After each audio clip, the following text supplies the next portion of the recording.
صلاح الدین کی غیر موجودگی کا فائدہ اٹھا کر اس کے ٹھکانے پر قبضہ کرنا چاہتے ہو. میں ایسا نہیں ہونے دوں گا کبھی. میں تمہاری یہ گندی زبان کاٹ ڈالوں گا. مجھ سے وفاداری کا عہد کرنا ہو. اگر تم زنگیوں کے راز ہم کو بتا دو. تخت کے جانشین میں اور میرے بیٹے ہیں. نہ ریاست سے غداری کروں گا اور نہ ہی اپنے قبیلے پر تمہیں حملہ کرنے دوں گا. دشمن کی موجودگی بتا رہی امیر صلاح الدین غار میں ہے. میں ایک ایسی چال چلنے والا ہوں کہ وہ جانشینی کا خواب دیکھنا چھوڑ دے گا.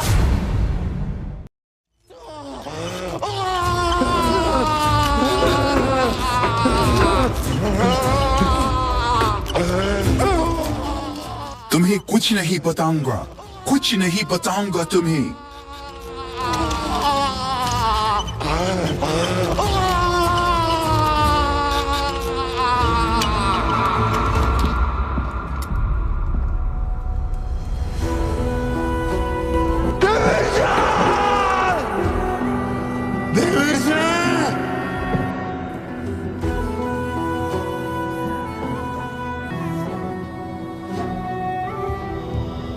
بہادر جنگجوؤں, ہماری فوج صلاح الدین کے قبیلے کے پاس انتظار کر رہی ہے. اب جا کر حملہ شروع کریں گے. آپ لوگوں سے صرف خون خون اور خون چاہتا ہوں. قبیلے میں ہر کسی کو صلاح الدین کے تمام پیاروں کو تہوار کا مزہ چکھائیں گے. جیت ہماری ہوگی. خدا ہمارے ساتھ ہے, خدا ہمارے ساتھ ہے, خدا ہمارے ساتھ ہے, خدا ہمارے ساتھ ہے, خدا ہمارے ساتھ ہے, خدا ہمارے ساتھ ہے, خدا ہمارے ساتھ ہے, خدا ہمارے ساتھ ہے, خدا ہمارے ساتھ ہے, خدا ہمارے ساتھ ہے, خدا ہمارے ساتھ ہے, خدا ہمارے ساتھ ہے.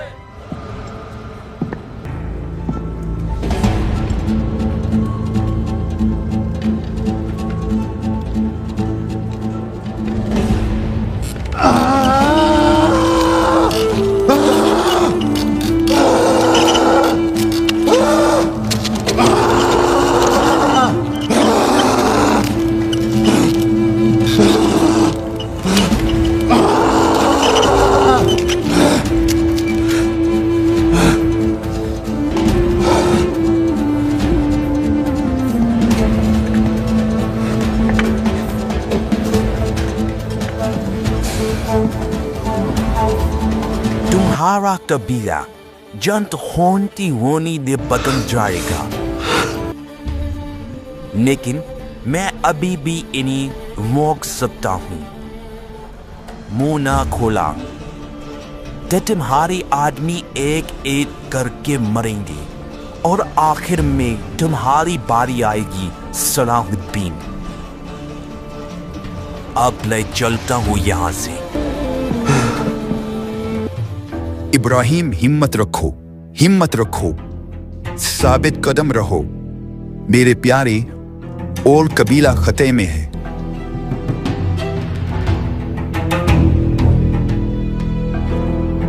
اللہ میری مدد فرما, میری مدد فرما میرے اللہ.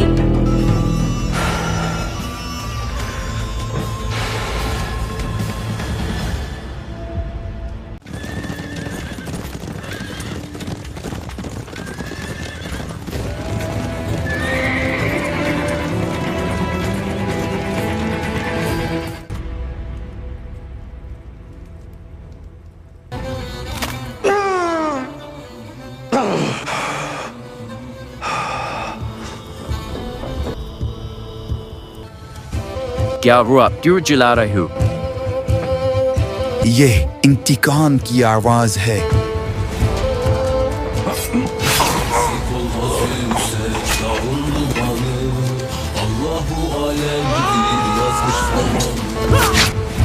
ہمت رکھو ابراہیم, ہمت رکھو. اگر صلاح الدین نے منہ کھول دیا تو واقعی اسے رہا کر دیں گے جناب. رہا کر دوں گا, لیکن صرف اس کی رہائش کو. صلاح الدین یہاں سے زندہ باہر نہیں جا سکے گا.